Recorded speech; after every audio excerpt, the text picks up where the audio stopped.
নীরা ছিল এক শান্ত স্বভাবের মেয়ে। শহরের ছোট্ট একটি লাইব্রেরিতে কাজ করত সে। বইয়ের পাতার মাঝেই ছিল তার স্বপ্ন, তার অনুভূতির পৃথিবী। খুব বেশি কথা বলত না, কিন্তু তার চোখে লুকিয়ে থাকত হাজারো না বলা কথা। প্রতিদিন বিকেলে একটি ছেলে লাইব্রেরিতে আসত। ছেলেটির নাম ছিল আরিফ। সে বেশ হাসি খুশি, সবার সঙ্গে সহজে মিশে যায়।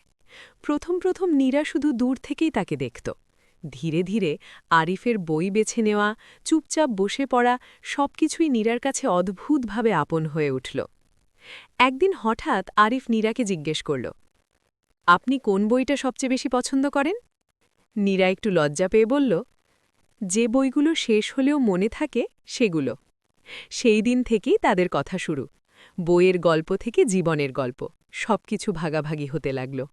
নীরা বুঝতে পারল সে আরিফকে ভালোবেসে ফেলেছে। কিন্তু নীরার ভালোবাসা ছিল নীরব, চাপা, গভীর আর নিঃস্বার্থ। আরিফ অন্য শহরে চাকরি পেয়ে চলে গেল। যাওয়ার আগে সে বলেছিল, তোমার সঙ্গে কথা না বললে দিনটা অসম্পূর্ণ লাগে। নীরা হাসল, কিন্তু চোখ ভিজে গেল।